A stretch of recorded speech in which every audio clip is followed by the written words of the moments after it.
So, paano mag-setup ng BMX1? So guys, para po tayo makapag-setup ng BMX1 sa umpisa, so kailangan muna natin gumawa ng pictures. So sa pictures, so mag-a-add lang po tayo ng pictures na gusto natin. For example, so meron na po akong 001 na address, tsaka 17. So sa adding po, so hanap lang po tayo ng for example generic. So kung anong ilalagay po nating ilaw. So meron naman po siyang list. For example, meron po tayong RGB o par 64. So add lang natin siya. Pero bago natin siya i-add, mas maganda kung i-edit muna natin. From dimmer, lagay natin red, green, and then blue. Yan. So, pagkatapos po natin i-add, huwag natin kalimutan kasi syempre yung address na ilalagay natin. For example, lagay natin sa address na 33. Yan. Then, go lang natin yan. So, pag sinave po natin yan, nandito na siya sa par 64. So, tsaka po natin siya i-add. So, lagyan natin sa group C. So, meaning po, A, B, and C. Pero yung address niya, kailangan din natin baguhin DMX. So, lalagay po natin siya sa 33. Okay. So, nasa letter C na po siya.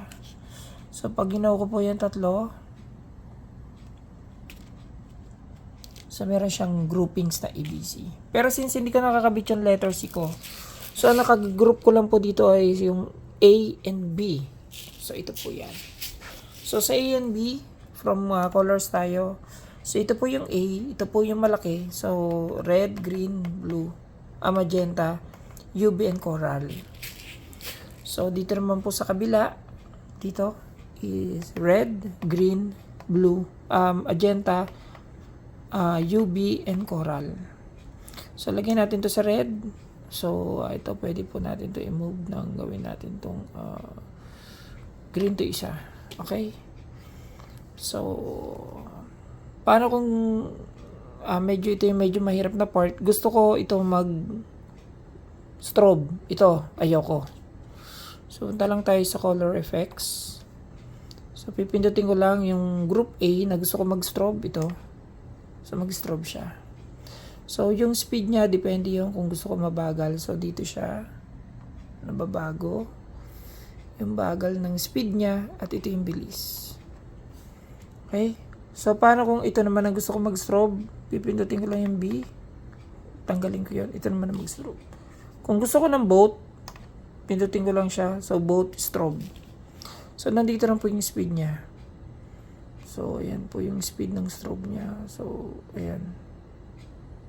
So, importante po yung speed. Ayan.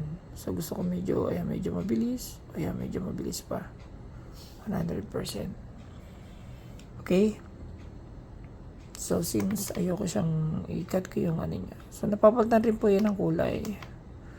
So, pag ginamit ko siya, napapalitan ko rin siya ng kulay dito sa strobe. So, depende ko anong gusto kong kulay na gusto ko ilagay. Red, green, lime, magenta. Okay? So, sa beam effects, so wala naman tayong option dito. Tsaka move effects kasi hindi naman tayo naka moving head. Pero kung naka moving head tayo, magagamit natin yan. So anyway, so ito lang po yung mga basic setup rin po. So blackout ko lang tayo. Blackout ko lang din to. So blackout ko. So sa mga basic setup lang po, ito po yung Tagalog version. So sa mga nagbabalak pong bumili nitong BMX1, so medyo napag-aralan ko na rin po siya i-program.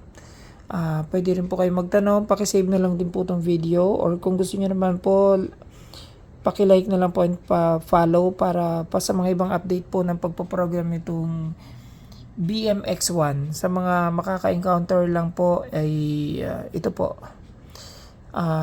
Follow nyo na lang po ako for more info. Salamat po.